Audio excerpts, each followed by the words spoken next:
Isabel, ein bisschen mehr rechts. Du weißt ja wegen. Wir sind halt rechts, weißt du? Ein bisschen mehr rechts rüber. Ja. Genau. Perfekt. Gut geübt. Gute Choreografie. Ja, links, rechts, aber mehr rechts bitte. Danke. Ja gut, das sollte lange fürs Musikvideo. Ja, das ist okay. Machen wir mal eine kleine Pause. Machen wir mal eine kleine Pause.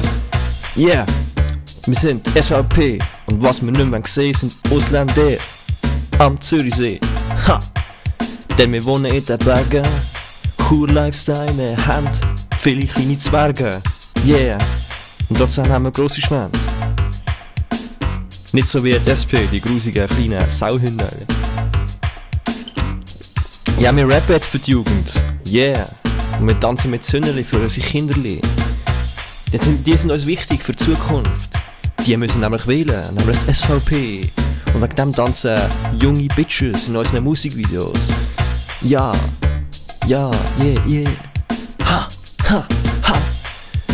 Geil, oder? Geil. Ja, wir sind alte Säcke, aber wir haben es immer noch drauf, als würden wir gehen in die Säcke. Ha! Yeah, Rap ist unser Lifestyle. Aber wir geben keine Fix, weil wir sind SVP, wir geben nur Fix auf Ausländer, die da richtig hart am Reinschiessen sind. Bitte geht raus. Ja, ich hasse euch alle.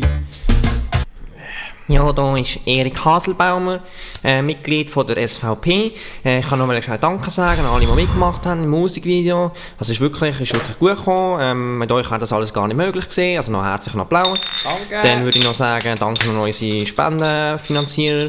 Die haben uns auch grosse Hilfe geleistet in diesem Musikvideo. Und ohne euch wäre das auch alles gar nicht möglich gewesen. Danke vielmals.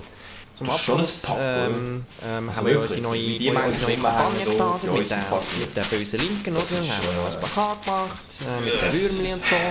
Ja, weißt du, was ich meine, oder? Ich würde einfach mal sagen euch einfach wirklich für unsere Zukunft, für die Schweiz wählen Warum sind sich die Menschen an wie und nicht Frauen? irgendwelche meine, SP es geht oder doch darum, dass man CVP mal oder was es da alles noch für Geschlunder Warum sind gibt. das so Schuchteln? Ich würde euch einfach mal empfehlen, Stand unser das nicht? Wahlprogramm durchzulesen. Oder? Das ist dann auch grundsätzlich das, was wir vorhaben. Aber in Wirklichkeit tun wir einfach nur reinschiessen die ganze Zeit. Und ja.